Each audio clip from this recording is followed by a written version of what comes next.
Muito bom dia, muito bom estar aqui com vocês mais uma vez aqui no canal Paz e Bem, tratando de doutrina espírita, pegando o laboratório de Allan Kardec, que é a Revista Espírita, e a gente pode aqui conversar um pouco sobre algumas reflexões que Kardec pôde nos proporcionar, especialmente hoje que a gente vai trazer mais uma vez a Revista Espírita de dezembro de 1860. Adoro quando o negócio resolve fugir ao controle no momento errado. Mas, de qualquer forma, estamos aqui tentando ajustar.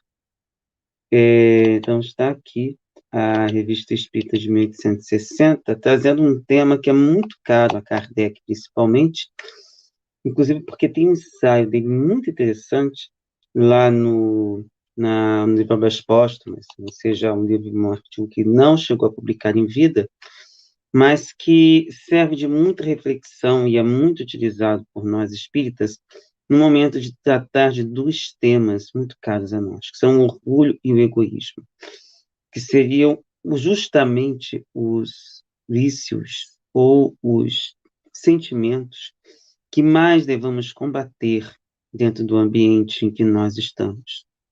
E isso nos mostra o quanto a gente deve ter cuidado, ter cautela, porque, de acordo com a ideia de Kardec, praticamente todos os males que nós temos, que têm origem humana, têm base no egoísmo e também no orgulho. E hoje a gente tem esse texto, na verdade são três comunicações atribuídas a uma senhora chamada Clara, e que, segundo Kardec, deu uma nota, inclusive, dizendo assim: o espírito que ditou as três comunicações seguintes é de uma mulher cuja médium conheceu em vida e cuja conduta e caráter justificam bem os tormentos pelos quais ela passa. Era, sobretudo, dominada por um exagerado sentimento de egoísmo e de personalismo, que se reflete na última comunicação, por sua pretensão em querer que a médium se ocupe somente com ela, e que por ela renuncie aos seus estudos ordinários. Então, a gente tem aí uma questão interessante, que o espírito, inclusive, tenta obsidiar a médium nesse momento, no sentido de querer que se ocupe apenas com ela, o que é absurdo. E nesse momento é que a gente pode observar que não é porque a pessoa morre que ela muda. Ou seja, a saída do corpo físico. Fica muito claro que a gente não muda simplesmente porque deixamos o corpo físico. E o Kardec ainda coloca que são três mensagens, mas duas na casa da própria médium, algo que hoje em dia é muito difícil de acontecer, apesar de essas relações continuarem sem precisar de haver uma psicografia ou algo assim, já que via pensamento nos comunicamos com irmãs desencarnadas, e a gente tem uma terceira que é dada para a Sociedade Parisiense de Estudos Espíritas.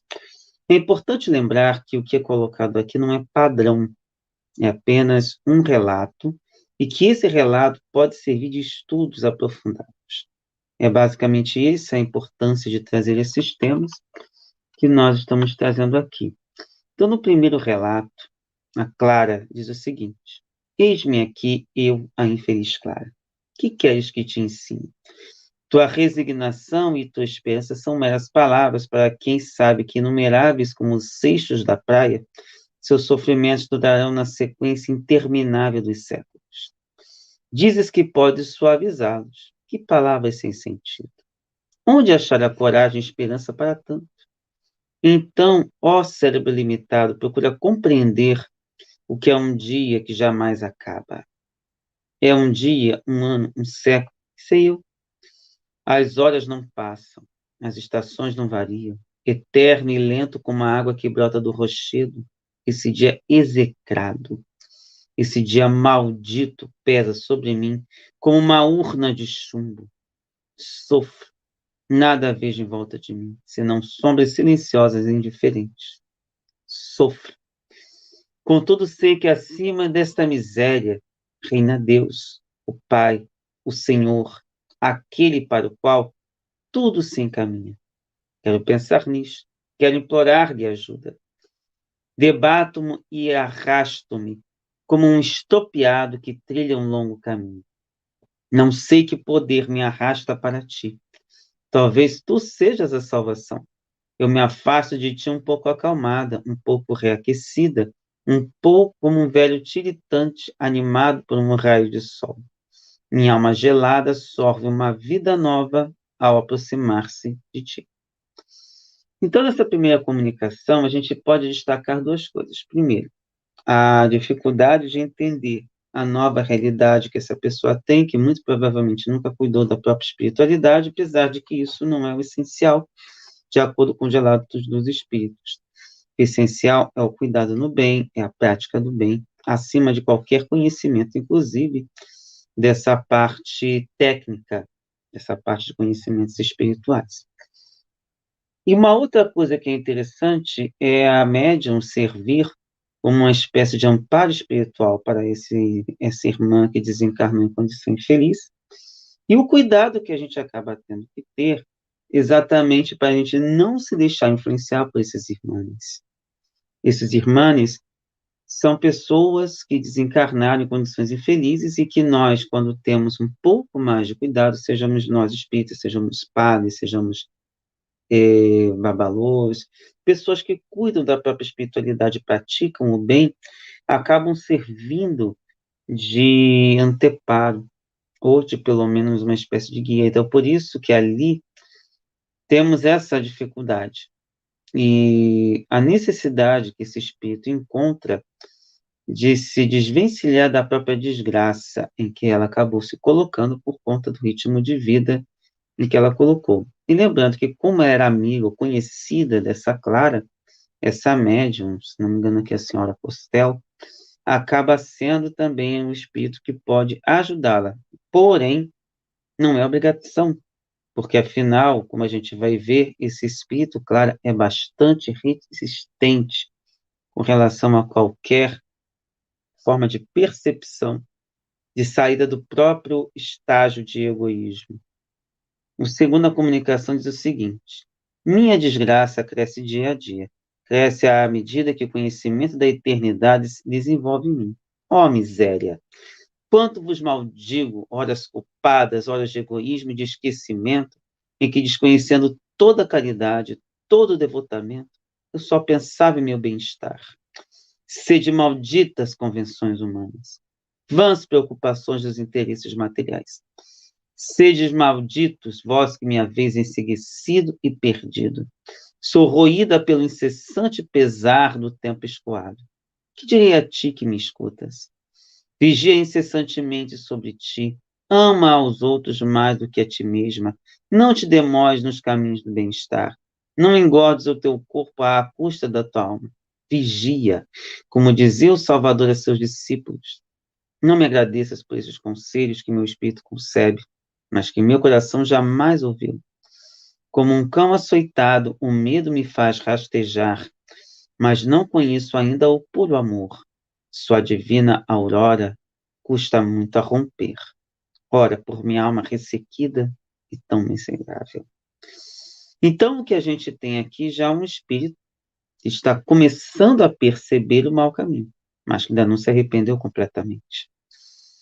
Ela começa a perceber que o ritmo de vida dela foi ruim e que isso afeta a tua situação, ou melhor, a sua situação, nesse momento que ela se encontra no mundo espiritual, em que ela precisa reconhecer os erros cometidos, os desvios que ela cometeu em prol de um bem-estar material, sem levar em conta que precisava, antes de mais nada, de uma aprendizagem, de uma forma de desenvolvimento de espiritualidade.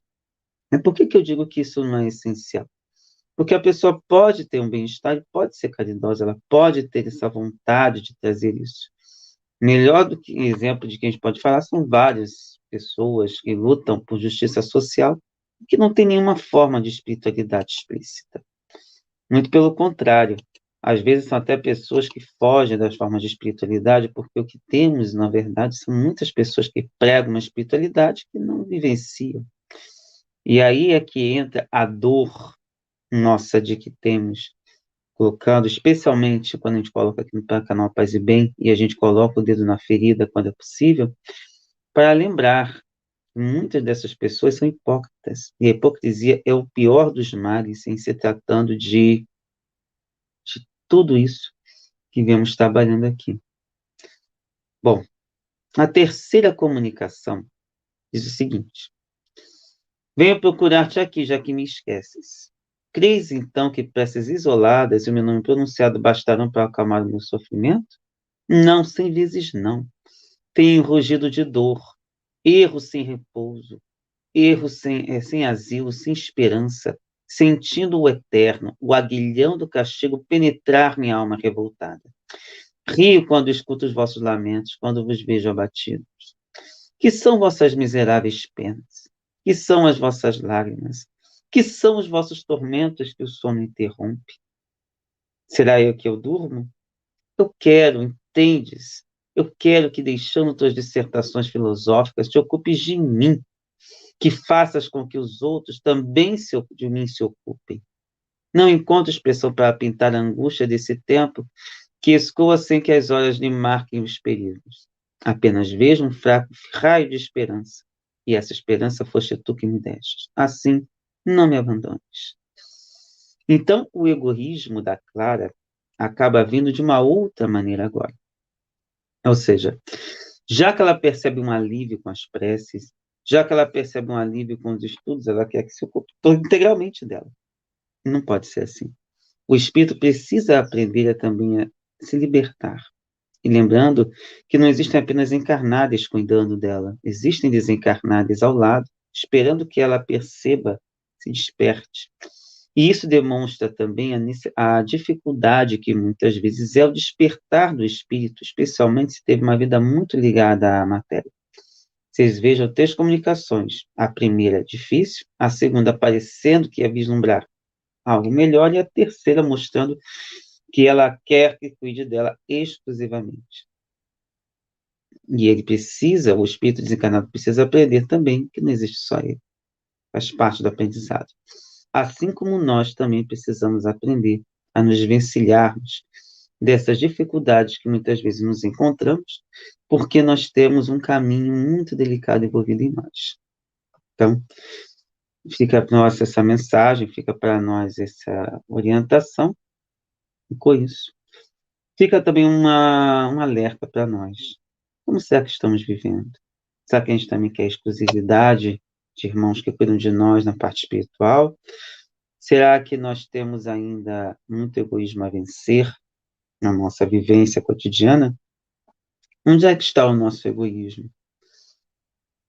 Não é só pensando na nossa desencarnação, é pensando também na nossa vivência cotidiana. Por isso, fica aqui nosso pedido, nosso alerta, o alerta de Kardec, e também uma observação importante para a gente entender que o espírito não muda, não fica sábio só porque desencarnou. Ele sai da capa do corpo físico, ingressa numa gama de mentalidades, de pensamentos diferentes, mas ele não muda pura e simplesmente. Por isso, vamos caminhar para o nosso encerramento, agradecendo a presença de todo mundo, lembrando que nós somos o canal Paz e Bem, canal de espiritualidade plural, em que nós temos diversas doutrinas dialogando e conversando aqui, não somente expondo as nossas próprias teses, mas dialogando com as diversas religiões e com você, especialmente você que é uma pessoa de esquerda, muito provavelmente, e que apareceu no nosso canal, procurando também uma outra forma de observar a vida. E como somos um canal independente, nós ficamos enfrentando a batalha dos algoritmos e de autossustento. Se você puder, colabore financeiramente com o sustento do nosso canal, fazendo assinatura solidária. Além disso, nós, da parte do Espiritismo, somos o Sejus, Coletivo de Estudos, Espiritismo e Justiça Social. E aqui temos esse espaço para dialogar sobre Kardec, um homem inigualável e tão esquecido do próprio movimento espírita. Por isso mesmo, deixamos agora para todo mundo um forte abraço, um beijo enorme e até a próxima. Fiquem bem e a gente vai encerrando o nosso caminho do Espiritismo de hoje. Agenda aqui, caminhar para o nosso encerramento. Então, pessoal, tchau, tchau.